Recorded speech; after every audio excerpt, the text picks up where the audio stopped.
জুলাই গণঅভ্যুত্থানে বাংলাদেশকে ফ্যাসিবাদ মুক্ত করার লড়াইয়ে আমার হবিগঞ্জের মাটিতে শহীদ হওয়া 17 জন বীর সহ সারা দেশের প্রায় 2000-এর অধিক শহীদদেরকে শ্রদ্ধার সাথে স্মরণ করছি এবং শ্রদ্ধার সাথে স্মরণ করছি আমাদের আধিপত্য বিরোধী লড়াইয়ের অন্যতম শহীদ উসমান হাদি ভাইকে।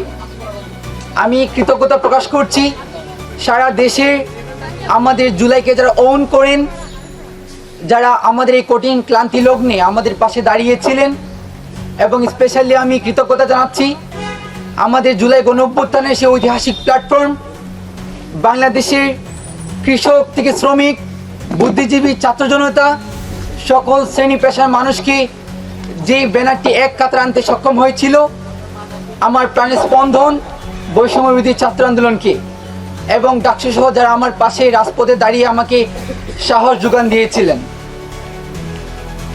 প্রিয় দেশবাসী, আপনি নিশ্চয় অবগত আছেন আমার সাথে কি কি ঘটনা ঘটেছিল। আমি যদি একদম স্পষ্টভাবে বলি, গত 3 দিন আগে আমি জানতে পারলাম আমার জুলাই গণঅভ্যুত্থানে আমার এক সহযোদ্ধা এনামুল হাসান নয়ন, যে আমার পাশে দাঁড়িয়ে ফাইট করেছিল। আমি একটা কথা স্পষ্ট বারবার ক্লিয়ার করেছি, 2023 সালে সে যদিও ছাত্রলীগ করেছে, কিন্তু জুলাই গণঅভ্যুত্থান ঢাকা পরবর্তী সময়ে একদম 16 জুলাই থেকে শুরু করে একদম 5 আগস্ট পর্যন্ত এবং পরবর্তী কর্মসূচি পর্যন্ত সে আমাদের পাশে দাঁড়িয়েছিল এবং সামনে থেকে দাঁড়িয়ে আমাদের সাথে নেতৃত্ব দিয়েছে।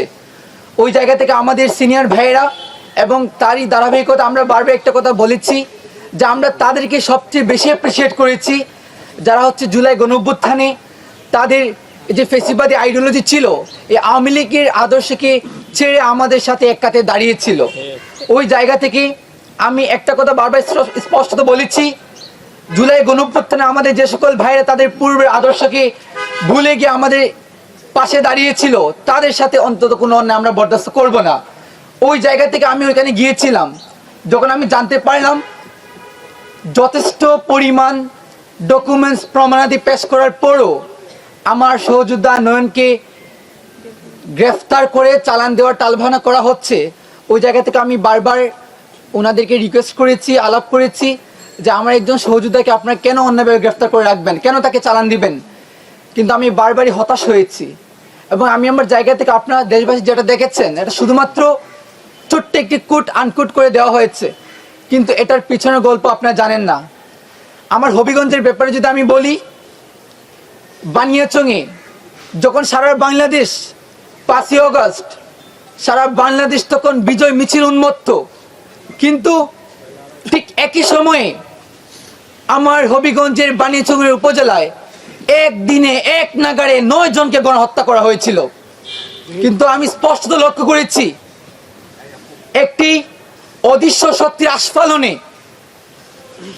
আমাকে গ্রেফতার পরবর্তী সময় আমার ভাইয়েরা যেটা আমাকে জানিয়েছেন, এবং পরবর্তী সময়ে আমি সবাইকে আমি দোষী সাব্যস্ত করব না, মিডিয়ার অনেক ভাইয়েরা, অনেক কলামিস্ট ভাইয়েরা সারা দেশের সবাই বেশিরভাগ আমাদের পাশে দাঁড়িয়েছিলেন, বাট কতিপয় কিছু ভাইয়েরা আমাদের বিরুদ্ধে দাঁড়িয়েছিলেন। তারা আমি দেখেছি যে আমাদেরকে এই সন্তোষের বিষয়টাকে সামনে এনে সন্তোষের প্রতি মায়া কান্না করে আমাদের যে এত এত ভাইকে গণহত্যা করা হয়েছে, বানিয়াচংয়ে যে আমার 12 বছরের ছোট্ট শিশু হাসানকে গণহত্যা করা হয়েছে ব্রাশ ফায়ারের মাধ্যমে, এটাকে বৈধতা দেওয়ার চেষ্টা করেছেন। আমরা এখান থেকে তার নিন্দা জানাচ্ছি।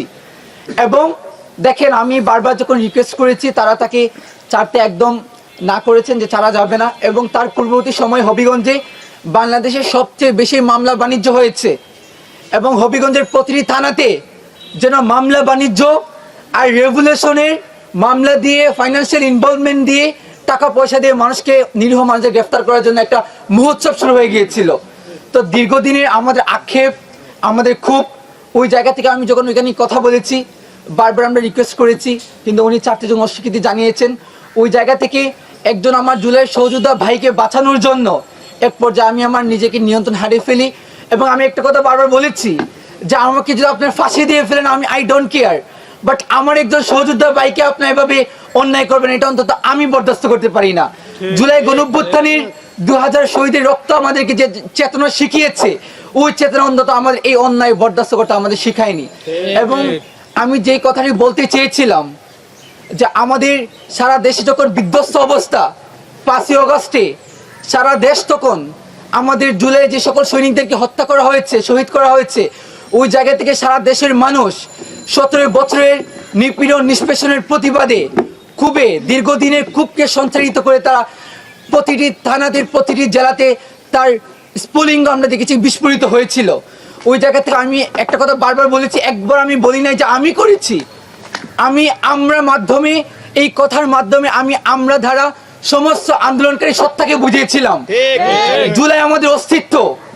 এখানে আমি মাহদি কিংবা আমাদের ব্যক্তিগত কোনো এখানে পারপাস ছিল না।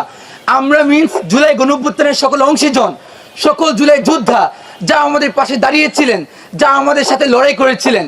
এবং আমি স্পষ্ট বলেছি, আমি বলতে চেয়েছিলাম যে যখন বিক্ষুব্ধ জনতা থানায় আত্মপ্রতিরোধ গড়ে তুলেছিলেন, অন্যদিকে সারা দেশে আমাদের কেন্দ্রীয় নির্দেশনা অনুযায়ী আমরা সারা দেশের বিভিন্ন থানা এবং হবিগঞ্জে আমরা অন্যান্য থানাগুলোকে আমরা পাহারা দিয়েছি, অক্ষত করেছি। ওই জায়গা থেকে অন্তত এই ব্লেমগুলো আমাদের পক্ষে নেওয়া এগুলা কখনোই শোচনীয় নয়। পরবর্তী সময়ে বৈষম্য ছাত্র আন্দোলন সহ সারা দেশের সহযোদ্ধা ভাইরা আমার পাশে দাঁড়ানোর পর আপনারা দেখতে পেয়েছেন, বাকি ইতিহাস আপনারা জানেন। এবং আমি মনে করি কি কারণে মূলত আমাকে এবং আপনারা দেখতে পেয়েছেন আমার পাশে আমার বোন সুরভি বসে আছে। ওকে কিভাবে আপনারা দেখেছেন যে 17 বছরের মেয়েকে 21 বছর বানিয়ে কিভাবে কত নিকৃষ্টতম অন্যায় করা হয়েছে।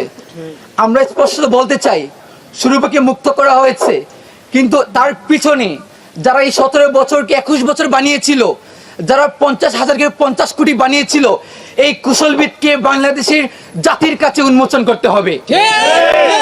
এবং আমরা স্পষ্ট বলতে চাই দ্রুত সময়ের মধ্যে যে ঘাটতির কারণে মূলত এই আস্ফালন দেখানো হয়েছে, এত দিন হয়েছে আমাদের অধ্যাদেশ জারি করা হচ্ছে না। আমাদের বৈষম্য ছাত্র আন্দোলনের 3 দফার অন্যতম দাবি দ্রুত সময়ের মধ্যে জুলাই গণঅভ্যুত্থানের সেই জুলাই থেকে একদম 8 আগস্ট পর্যন্ত জুলাই অভ্যুত্থানের সকল কর্মকাণ্ডকে দ্রুত সময়ের মধ্যে দায়মুক্ত ঘোষণা করতে হবে।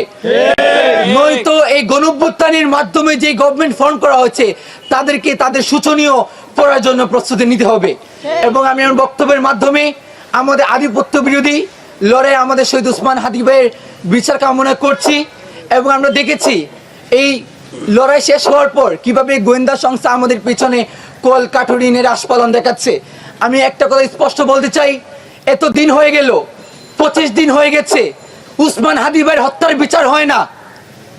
এই দেশ লাশ হজম করতে শিখে গেছে। 71 থেকে 24 আমরা শুধু রক্ত দিয়ে গেছি, কিন্তু রক্তের বদলে আমরা কি পেয়েছি? আমরা শুধু বারবার ওসমান হাদিদেরকে হারিয়ে যাচ্ছি। 25 দিনও কি এই গভর্নমেন্ট এতটা আইনের প্রতি এতটা তারা দুর্বলতা তার প্রকাশ করছে যে 25 দিন পরে আমাদের ওসমান হাদির হত্যাকারীদের গ্রেফতার করা যাচ্ছে না? নিন্দা জানাচ্ছি আজকে এখান থেকে। এবং আমি একটা করে স্পষ্ট বলতে চাই, মনে করলাম খানিকক্ষণের জন্য ধরে নিলাম যে গ্রেফতারকারী একদম ফয়সালা একদম হাওয়া হয়ে গেছে, তাকে গ্রেফতার করা যাচ্ছে না।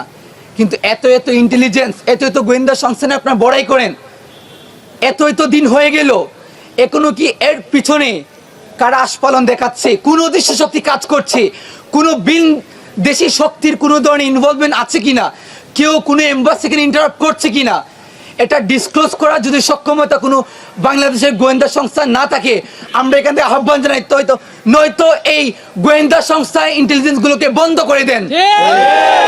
আমাদের রক্তের উপর তারা যে ইন্টেলিজেন্স গুলো রান করছে, আমাদের ট্যাক্সের টাকায়, জনগণের ট্যাক্সের টাকায় যে ইন্টেলিজেন্স গুলো রান করে, যেগুলো আমাদের জনগণের দায়বদ্ধতার সময় জনগণের কাজে আসে না, এই ইন্টেলিজেন্স গুলো আমাদের দরকার নাই। সে আশা প্রত্যাশা আমার ওসমান হাদি ভাইয়ের হত্যার বিচার চেয়ে আমাদের উপর যে ভ্রান্ত মামলা দেওয়া হয়েছে, সেই মামলাকে দ্রুত সময়ের মধ্যে আমাদের যে দাবি দেওয়া হয়েছে উইথড্র করার মাধ্যমে, পাশাপাশি আমাদের বৈষম্য বিরোধী সমস্ত দাবির প্রতি আমি একাত্মতা পোষণ করি।